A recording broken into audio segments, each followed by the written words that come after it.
Olá, caro ouvinte. Mais uma vez estamos por aqui com um conto inspirado em alguns fatos reais.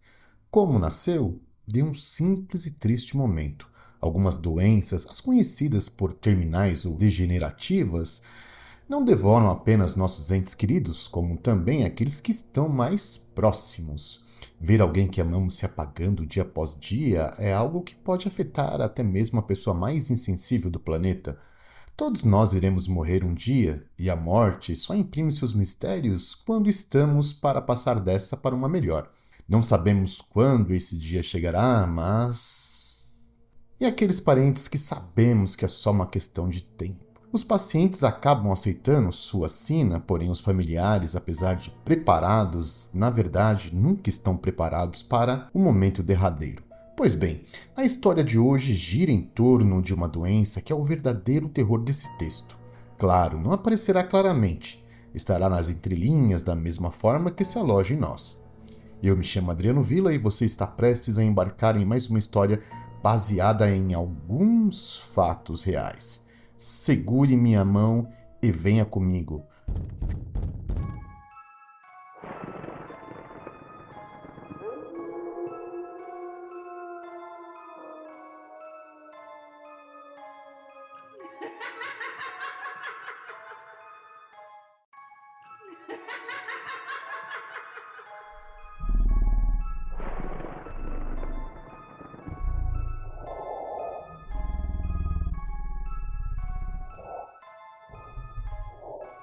Seja bem-vindo ao Adriano Villa Conta.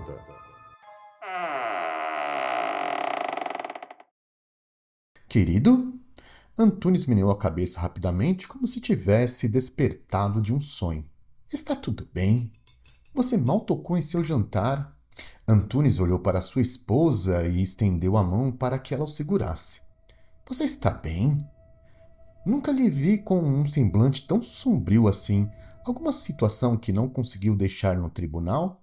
Ele levou a mão da esposa aos lábios e beijou carinhosamente. É por isso que te amo cada dia mais. Como me conhece? Chegou um caso para ser julgado e, particularmente, nunca em todos esses anos de juiz vi algo semelhante e confesso que não sei o que fazer. Sei que conversamos sobre deixar nossas vidas profissionais fora de casa, começou a esposa, mas, por causa de seu estado, por que não abrimos uma exceção? Confesso que estou muito curiosa, nunca vi você assim tão consternado diante de um julgamento. É um impasse, começou o marido. Como condenar alguém que não tem consciência do mal que fez? Alguém que, além de não ter consciência, podemos julgar um perigo para a sociedade por não ser um perigo? Será que poderíamos considerar isso como um acidente, mesmo tendo uma vítima fatal? Particularmente em todos os anos de julgamento jamais vi ou até mesmo sonhei com algo semelhante. Compreendo a delicadeza do caso, o fato de uma família ter perdido um ente tão querido, e principalmente para o próprio algoz. Infelizmente, não foi um crime passional. Caso fosse, seria como tantos outros que julguei. Seria muito mais fácil, afinal, em qualquer crime que chegue ao nosso conhecimento, por mais absurdo que seja, tem uma razão de acontecer. Já esse não tem esse ponto. Não estou defendendo os criminosos, por favor, não me interprete de forma errada, mas esse é um crime, se é que posso chamar isso de crime. Enfim, é uma situação inesperada, um fato bizarro e praticamente inacreditável. Ainda mais quando a vítima é um homem adulto com capacidade para se defender. No entanto, existem alguns momentos de nosso dia que todos nós estamos completamente vulneráveis e este homem acabou sofrendo o que sofreu justamente por estar nesse momento. Nesses anos de trabalho, já ouvi muitas histórias absurdas, meu amor. Você pode achar que não são, mas como seres humanos duvidamos de situações que parecem impossíveis e que achamos que jamais acontecerão conosco, pelo menos até acontecer. O marido parou por um instante e colocou sobre a mesa algo que pareceu como uma agenda. As próximas palavras serão da própria vítima. Segundo os investigadores do caso, o mesmo foi incentivado pelo terapeuta a manter um diário. Como era uma pessoa que preferiu se distanciar de tudo e de todos, O terapeuta convenceu-o da necessidade de escrever suas frustrações para ser uma forma dele colocar tudo aquilo para fora, para ele não ficar interiorizando. E foram a partir dessas palavras que conseguimos solucionar o crime, preenchendo lacunas e tentando resgatar qualquer indicação que conseguimos em um dos mais difíceis interrogatórios que já realizamos. Vou começar a ler para você agora, querida. Preste bem atenção. 11 de fevereiro de 2024. Sinceramente, não sei como o senhor conseguirá me ajudar com esse diário, Dr. Ricardo. Não vejo muito sentido e não consigo imaginar o que me trará de bom, além de revisitar situações que gostaria de esquecer. Mas, como estudou para isso, podemos tentar. Bom, hoje não é dia 11 de fevereiro, mas como pediu desde o início, escreverei baseado em minhas lembranças, ok? Então vamos lá. Pelo menos os pontos mais relevantes que julgo. Confesso que sempre fui um filho ausente. Ligava para minha mãe de tempos em tempos só para informá-la de que continuava vivo. E se achar isso algo ruim, nem pergunte a respeito das visitas. Se não me falha a memória, era apenas em datas comemorativas ou quando precisava de dinheiro. Mesmo sendo um filho distante, minhas irmãs começaram a relatar alguns problemas de saúde que me deixou preocupado. Tocado pelos relatos, decidi fazer algo bacana para minha mãe, como se aquilo pudesse, de alguma maneira, me redimir dos anos que eu passei ausente. Mas queria, ou melhor, sentia aquela necessidade de fazer algo realmente bom para ela. E a enfiei no meu carro e partimos para visitar suas irmãs no interior de São Paulo. A viagem em si foi tranquila, sem novidades e muito silenciosa. Por ser uma senhora de idade, passou a maior parte do tempo dormindo. Acordava somente nos momentos em que parava para usar o banheiro ou comer alguma coisa. Quando chegamos à cidade de minhas tias, a recepção foi maravilhosa como sempre. Todos foram até lá cumprimentar e reclamar da demora de aparecermos por lá, algo muito corriqueiro em dias tão curtos e corridos. Nossos parentes começaram a perceber a confusão mental de minha mãe e, por ser irmãs e sobrinhos, começaram a perguntar o que estava acontecendo. Claro que não havia muito o que explicar, e o pior de tudo é que não temos nenhum caso na família de tal doença. Enfim, justificava aquele mal ao fato do distanciamento por causa da pandemia. Minha mãe ficou durante a maior parte do tempo sozinha. Aliás, ela mesma dizia que preferia ficar sozinha. Eles se entristeciam por não poderem fazer absolutamente nada para melhorar a situação, mas, na real, ninguém poderia fazer qualquer coisa para melhorar.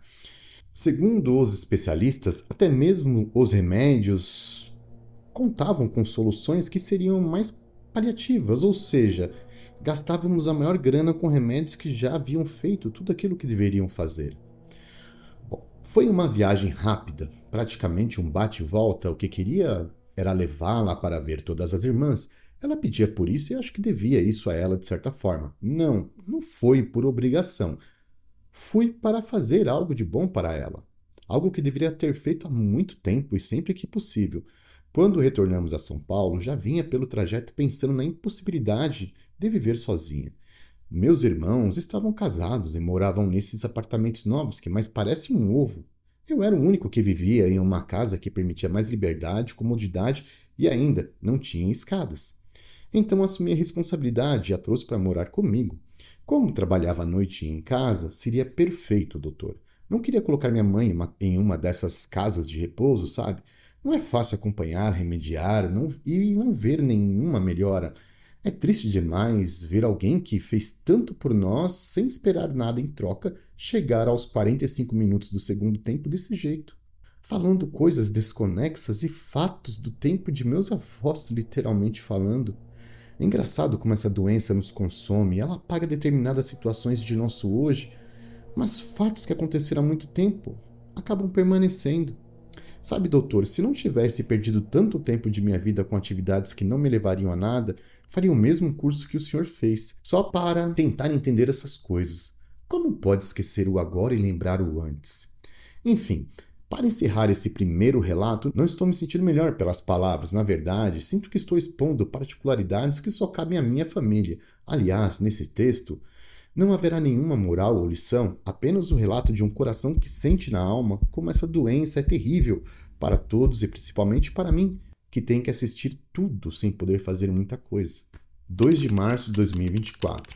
Não rola escrever nesse diário todos os dias, doutor. É uma perda de tempo e hoje, com tantos afazeres, não posso me dar ao luxo de sentar para escrever que tudo está como ontem. Não há nada de novo para contar. Tudo continua na mesma. E agora é uma rotina marcada por remédios que não fazem muita diferença. Mas, como tenho que escrever, vamos lá. Vou falar de mim, mas já aviso, chegará um momento em que nem sobre mim terei muito para contar, beleza? Bom, sabe o que estava lembrando esses dias? Daquele filme Diário de uma Paixão. Como são as coisas, né, doutor? Assisti a esse filme há muito tempo atrás, sem imaginar que viveria a minha própria história. Só espero que o autor não ache que seja algum tipo de plágio. Bom, acho que não deve ser apenas minha realidade, apesar que já procurei por relatos na internet a respeito do assunto e achei muitas pessoas vivendo algo parecido. Lembra quando me disse que precisava conhecer pessoas, sair de meu mundinho? Pois é, tentei encontrar, mas as pessoas que passavam pela mesma situação não deram muita atenção. E, sinceramente, não me sinto confortável para trazer uma pessoa sem qualquer impedimento para a minha realidade. O senhor que conversa com colegas de profissão, será que não saberia dizer se existe alguma pessoa que gostaria de trocar experiências sobre o assunto? Seria algo maravilhoso, doutor, ter alguém para conversar não somente sobre o mal, como também encontrar apoio para seguir superando dia após dia. Alguém que, como nós, esteja vivendo a mesma situação, sabe? Isso seria bem interessante, viu? Acho que a maioria das pessoas que passam por isso prefere se ausentar do mundo por causa da proteção de seu familiar e de si próprio. Falando por mim, penso se poderia trazer alguém para essa realidade. Talvez seja a razão de preferir seguir na solitude, sabe? Será que alguém aceitaria dividir essa responsabilidade de não poder sair ou viajar quando bem entendesse? Doutor, não sei se o senhor é casado, se namora ou sei lá, mas o senhor sabe que quando estamos sensíveis demais, nos tornamos presas fáceis. Um coração vazio de amor, a falta de um abraço, de alguém dizendo estou aqui contigo, isso pode mudar toda a realidade e impulsionar a fazermos algo de que podemos nos arrepender pelo resto da vida. Não sei se é uma pessoa que acredita em Deus, se é religiosa, mas eu acredito, sabe? O Velho Testamento da Bíblia é conhecido como o Testamento da Lei. É nessa parte que Deus testa a fé de Abraão, que permite que Jó seja praticamente consumido pelo demônio, e também de Sodoma e Gomorra e o grande dilúvio e de outros grandes feitos que são relatados ali no Velho Testamento da Bíblia. E é nesse testamento que está escrito em Êxodos, capítulo 20, versículo 12: Honra teu pai e tua mãe para que se prolongue os teus dias na terra que o Senhor teu Deus te dá. Êxodo é um livro do Velho Testamento e, como disse, da lei, ou seja, precisamos seguir a palavra de Deus e honrar aqueles que nos proporcionaram a vida. E cá entre nós, doutor, já não fui um grande filho para o meu pai. Confesso ao Senhor que tenho medo, sabe? Sei que algumas pessoas não acreditam e contam com argumentos convincentes, entretanto, prefiro acreditar. Afinal de contas, um dos lados está errado, agora qual? Mas não creio que meu cérebro e todos os órgãos e suas ligações e necessidades sejam obra de evolução. Por isso que eu acredito em Deus, por isso que eu acredito nas palavras da Bíblia. Por essas crenças, decidi fazer o que julguei certo. Sei que esse mal não é fácil para ninguém, e por isso não poderia confiar a alguém tão importante para mim, alguém que vai saber se trataria mal por causa de suas falhas cognitivas. E como o senhor perguntou certa vez por que preferia me manter distante das pessoas e relacionamentos, eis a resposta, doutor. Não é todo mundo que gostaria de dividir algo assim comigo, a não ser que estivesse nas mesmas condições e, mesmo assim, quem está não tem muito tempo para ficar procurando por alguém. Quanto a relacionamentos, se as amizades já são complicadas, imagina alguém para ficar comigo de forma romântica. Não sou alguém completamente livre para sair a qualquer momento.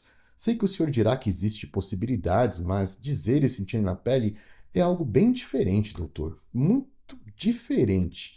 22 de março de 2024. Antes de preencher esse espaço de um mês, sei que isso é chamado diário, deveria conter um relato constante de meus dias, como os passo ou minhas impressões, mas como disse anteriormente, os dias agora não são tão diferentes um do outro. E isso não quer dizer que sejam dias chatos, claro que não. Aliás, nem todo mundo tem o privilégio de fazer o mesmo que fizeram conosco quando éramos criança.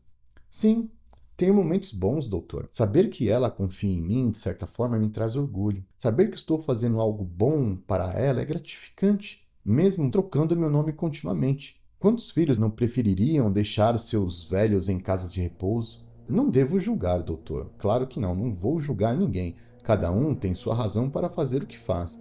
Já assisti a muitos filmes que tinham algum tipo de asilo. Não sei se o senhor já assistiu ao Cocoon.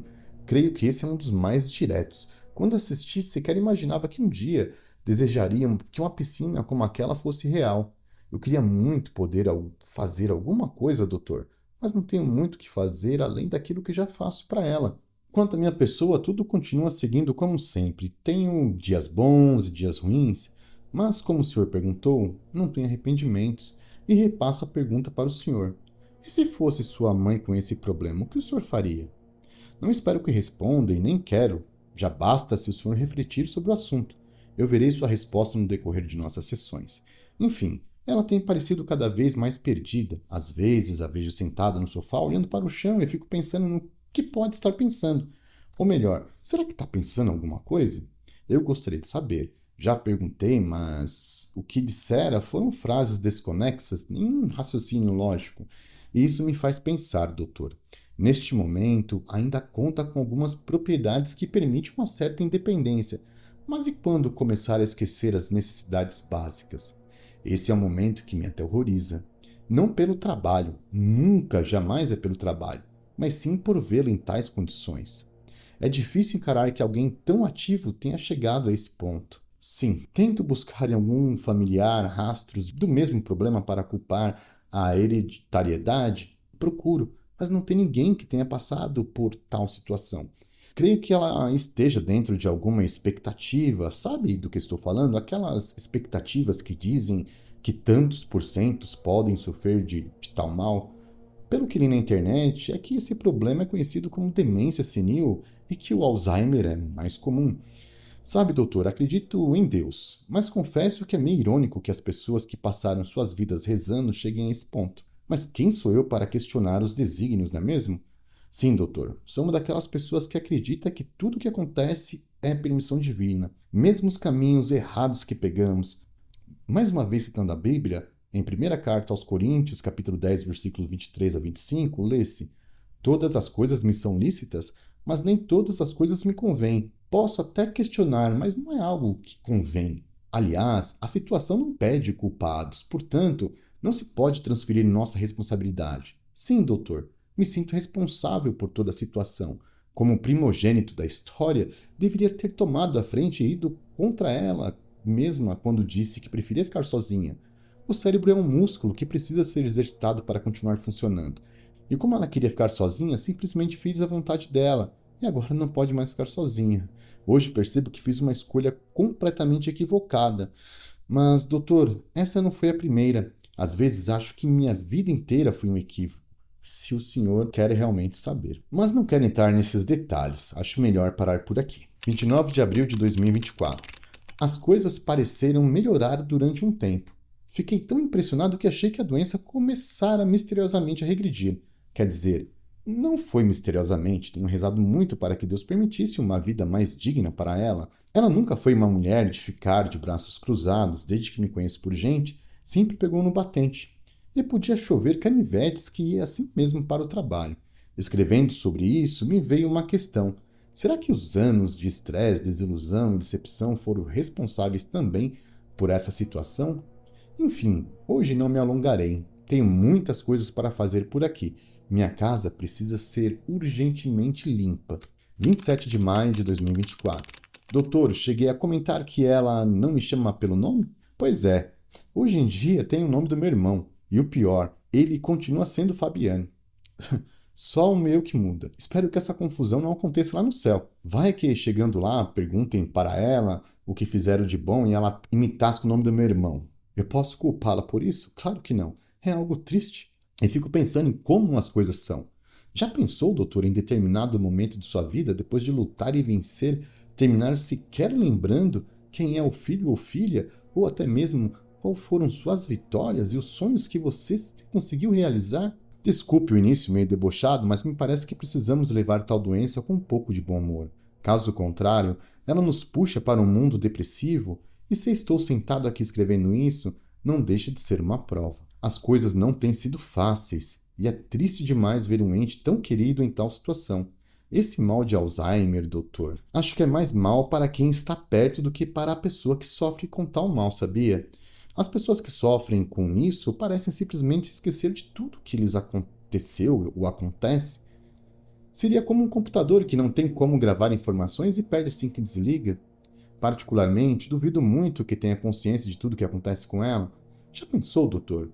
Tudo parecer a primeira vez? Como aquele filme do Adam Sandler, como se fosse a primeira vez? Lembro que gostei quando assisti. Hoje, começo a ser devorado pela minha compaixão e impossibilidade de fazer algo melhor para ela, doutor.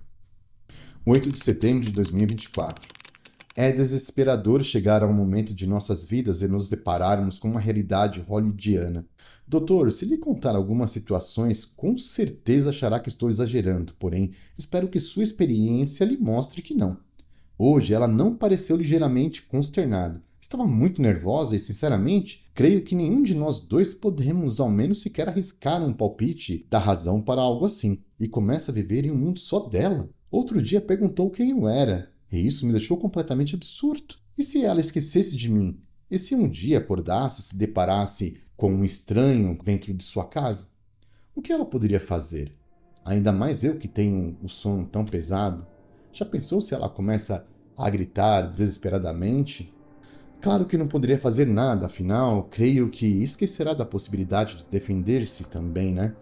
Mas olha como são as coisas, doutor. Imagina você dividir uma casa com uma pessoa estranha. Ela aceita comida, água, banho e todos os demais cuidados vindo de uma pessoa que acha que nunca viu. Às vezes tem momentos de lucidez, sabe quem eu sou, se refere como filho, mas mesmo assim continua chamando pelo nome do meu irmão. Outro dia, doutor, de madrugada acordei com alguém tocando no colchão de minha cama. Isso me despertou, e lá estava ela, circulando minha cama com as mãos. Perguntei o que estava fazendo ali, mas não disse coisa com coisa, algo que já esperava. Levei-a para a cama e adormeceu novamente. Depois desse dia, houve diversas situações em que ela ficava me olhando, sabe? Era um olhar sério e estranho. Perguntava se estava bem e ela simplesmente respondia que sim. Isso chamou minha atenção e passei a ficar mais atento e notei que ela sempre me observava de longe. Quando estava no meu escritório, ela parava na porta e ficava olhando à espreita. Conseguia ver sua sombra projetada na parede, mas até aí era apenas curiosidade ou sei lá o quê. Enfim, doutor, não sei onde essas palavras poderão nos levar ou me ajudar. Em breve elas serão apenas cópias do dia anterior. Estou pensando em fazer esse diário impresso, assim ficará mais fácil dar Ctrl+C e Ctrl+V do que ficar escrevendo a mesma coisa todos os dias. É isso aí, doutor. Finalizo por aqui. 14 de outubro de 2024. Cópia do relato extraído do boletim de ocorrência registrado no 45º Distrito Policial da Vila Brasilândia pelos oficiais Eduardo Ribas e Caio Silva, que atenderam a ocorrência no dia 14 de outubro de 2024 e destinado para o juiz que preside o julgamento na comarca vigente. Excelentíssimo juiz Antunes. No dia 14 de outubro de 2024, a Central informou todas as viaturas a respeito de um possível assassinato nas imediações do Jardim Almanara, zona norte de São Paulo, na rua Emílio Kemp, número 101. Como estávamos próximos, os oficiais supracitados se dirigiram para o local. Ao chegar, uma vizinha veio até nós e informou que havia sido ela a responsável pelo chamado. Perguntamos o que havia acontecido no local, se havia ouvido gritos, tiros ou qualquer coisa que indicasse um assassinato. Foi então que mencionou o forte odor de carne apodrecendo. Claro, isso não indicava um assassinato, mas depois de relatar que na casa moravam apenas o filho e sua mãe com problemas de saúde, decidimos ver o que estava acontecendo. Nos aproximamos, conforme o protocolo, e ao chegar no portão da residência, sentimos realmente um cheiro muito forte. Por sermos treinados e experientes em nosso ofício, no mesmo momento assumimos que aquele odor realmente era de um corpo humano. Em sinal de prontidão, decidimos entrar na residência. O portão estava aberto e isso era algo para nos deixar atentos. Afinal, somente um criminoso deixaria o portão aberto devido à evasão do local do crime. Subimos as escadas e eu, o oficial Eduardo, parei ao lado esquerdo da porta enquanto o policial Caio me dava cobertura. Assim que abriu a porta, aquele cheiro se mostrou ainda mais forte e tivemos que levar as mãos ao rosto para que conseguíssemos nos acostumar com aquilo. como se alguém pudesse se acostumar com aquele cheiro. Entramos cautelosamente com as armas em punho. Foi então que percebemos marcas de sangue e seguimos o rastro. Deitado em um colchão estava a razão daquele cheiro horrível. Era um homem por volta de 30 anos, a julgar pelo cheiro e condições do corpo. Parecia morto cerca de uns 4 dias. Chamamos a perícia para o local, mas já havíamos percebido a causa da morte. O assassino havia desferido 2 facadas certeiras, uma na jugular e outra nas veias carótidas. E isso indicava que aquele crime havia sido realizado por alguém que sabia exatamente como não dar chances de salvação. Subitamente ouvimos um barulho, como se alguma panela tivesse caído. Com as armas em punho, seguimos em direção à origem do som, e diante da pia nos deparamos com uma senhora que lavava a louça sem a torneira estar aberta. Guardamos as armas e chamamos pela senhora para não assustá-la, pois não parecia ter percebido nossa presença. Quando chegamos ao seu lado, percebemos que a mão direita estava cheia de sangue seco. Olhamos um para o outro, assombrados. Será que seria aquela senhora que cometera tal crime?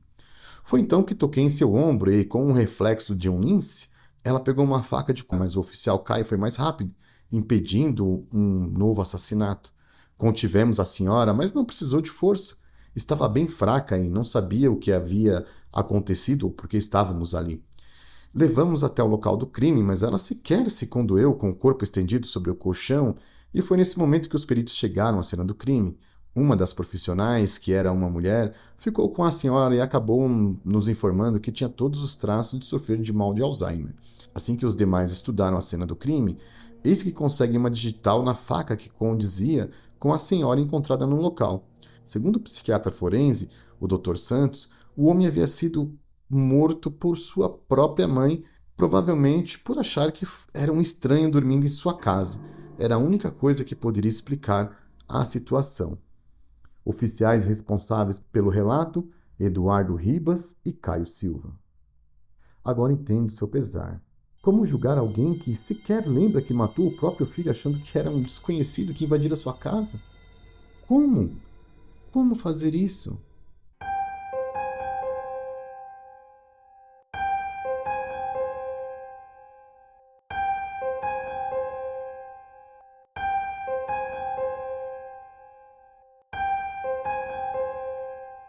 E chegamos ao fim de mais um conto e espero que tenha curtido. Compartilhar com vocês minhas loucuras é um prazer que faço com muito gosto. E por isso, se você quiser apoiar o canal com alguma doação, será muito bem-vindo. Anote minha chave pixadriano.vila@yahoo.com.br e a instituição é Nubank. E não esqueça de assinar nosso feed, caso tenha ouvido pelo YouTube. Inscreva-se no canal para ser avisado de novas postagens. Siga-me nas redes sociais, busque por Adriano Vila e agora finalizo de verdade. Tudo de bom e nos vemos no próximo episódio.